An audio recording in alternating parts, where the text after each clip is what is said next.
You might be hearing some news about this 1099K tax form with this $600 or $20,000 threshold, and you might be wondering how it's going to affect you, and I am here today to talk to you about it.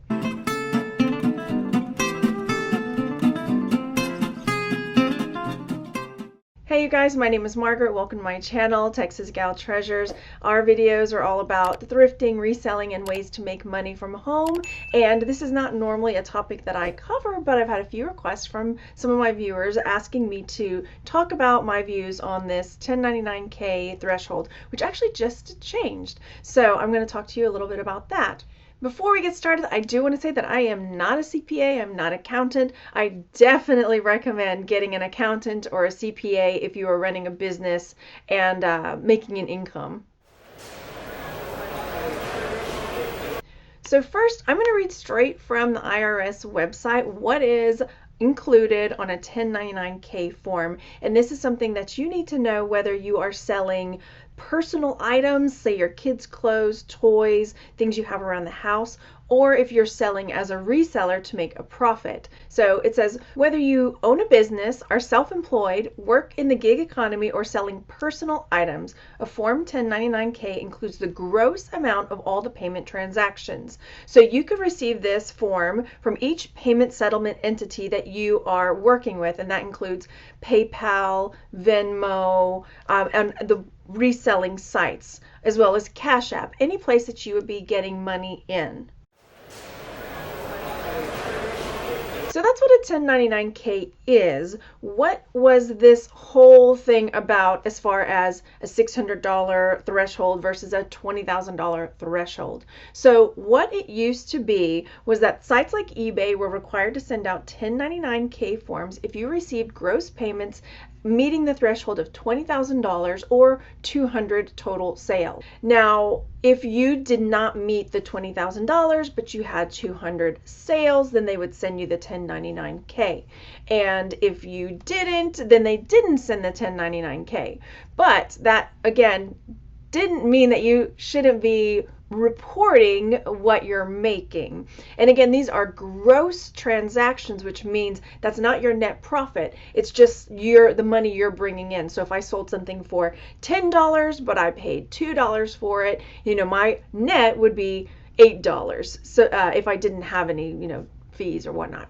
So the gross transactions is what this is talking about. Now, we'll dive more into that in just a second, but they had planned on changing it for the year 2022 to make it $600, which is a much lower threshold. And I think that's because so many people have started doing their own business or having a gig economy, say working for Uber or different types of things like that and selling online. And so a lot of taxes maybe weren't getting paid and reported. And so they wanted to lower that threshold to $600. And I know a lot of people were kind of freaking out about that.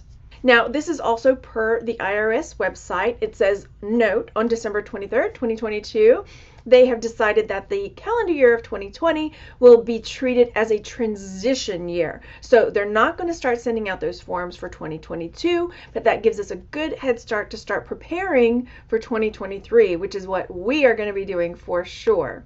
All right, so that's what the whole hubbub was about the 1099K with the thresholds for $20,000 versus $600. And so that's how those two shook out as far as how they were different. But what you might be asking, well, how is this going to affect me? Well, the first thing to think about is, one, whether or not you met the threshold before or whether or not you're going to meet the threshold in the future. You're supposed to pay taxes on everything that you make. So if you made a profit, then you're supposed to report it, whether it's $1 or $100 or $1,000 or any amount of money. You're supposed to report the profits that you make. So this really shouldn't affect you too much. It's just these sites reporting and taking a better account of where money is going, who's getting money, because perhaps people are trying to slide under the radar and not pay taxes. So this is sort of accountability for people to make sure that they're doing what they need to be doing. So you might ask, how's this going to affect you if you are a home just like a mom or a dad or a person at home that's just selling stuff from around the house. Say I bought this lipstick and I paid $30 for this lipstick and I used it 5 times and I'm going to sell it, and I sell it for $15. Now, did I make a profit? I did not. So this is the kind of thing that you're going to want to keep track of. So if you bought something, say some Legos at home, you bought a box of Legos for your kids, they built it, you spent $50 on the Legos, and then you're going to sell it, and maybe you sold it for $25. You actually took a loss. You did not make a profit on that. So again, talk to your CPA and accountant, but these are the kinds of things that you should be keeping track of. In a Google document or a Google sheet, you can create, and this is how for years before I got a CPA, I kept track of my own accounting because I couldn't afford a CPA yet. I had a Google spreadsheet. I would plug in, lipstick, and I would put how much I paid for it, and then when it sold, I would put how much it sold for. So I was keeping track of the cost of the good, and I was keeping track of how much it sold for. So that way, when it came down to tax time, I could show the profit I made or the loss that I made. Say it was returned, and then I really took a loss on it. So that's really important to understand, especially if you are a home seller, you're not a professional reseller and you're just selling to sell your items just to recoup a little bit of the money that you made on it. You still have to report it, but if you're keeping track of what you spent on it, you can also show that it's not something that you need to be taxed on.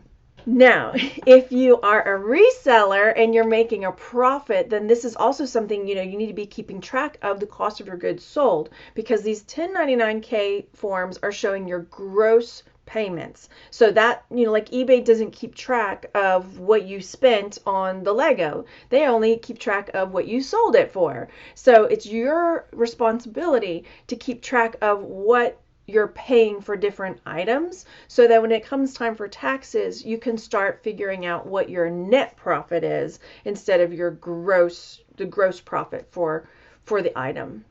I'm going to link a couple of videos down below that are from somebody that can explain gross versus net profits and cost of goods sold a little better than I can. So if you're still kind of confused about gross profit, net income, cost of goods sold, then I'll have some videos down below. But once again, highly recommend getting an accountant or a CPA to help you navigate all of this stuff, especially if you're trying to ramp your business up and make more income, maybe to become a full-time reseller.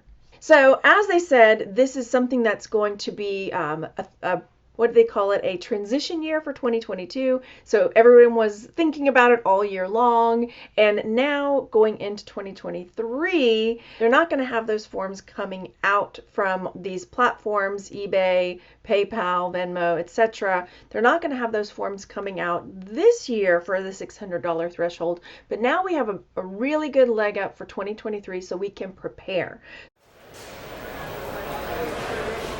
So what should you be doing to prepare yourself for year-end 2023? You've got a full year here. So what should you be doing to prepare? Again, not a CPA. This is what we're doing, making sure that we're taking care of our business.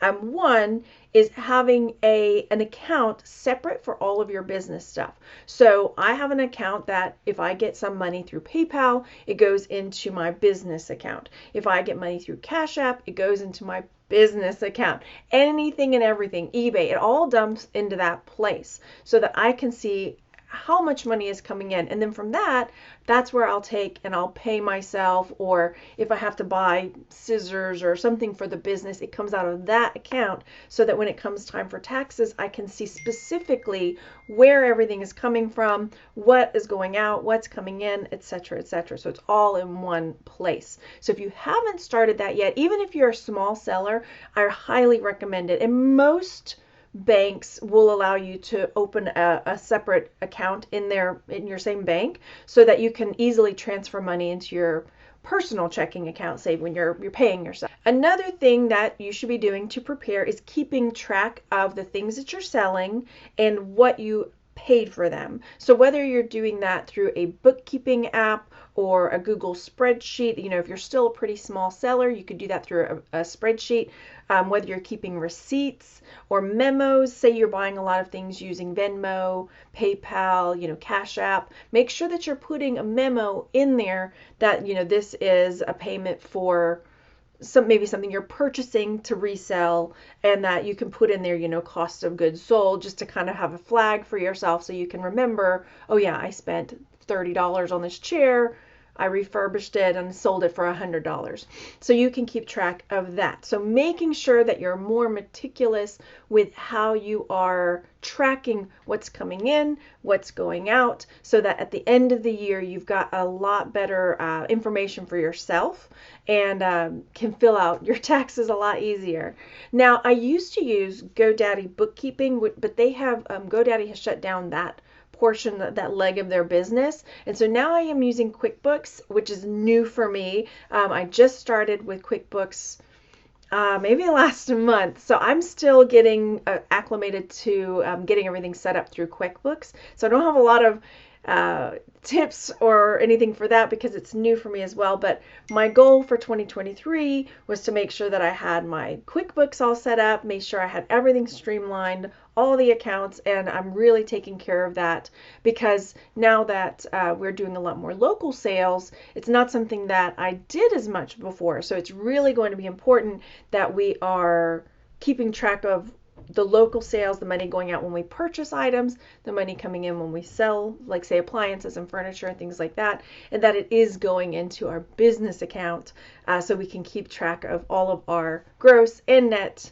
profits. I hope that you found this video helpful. Once again, I'll link some videos down below to help explain a little bit better about gross and net and cost of goods. But then again, also, I do recommend finding a CPA, an accountant that can help you navigate this a little bit better than people on the internet that are just sharing their opinions and their explanations for what it all means. I hope you found this helpful, and I'll see you on the next one. Thanks so much for being here. Bye.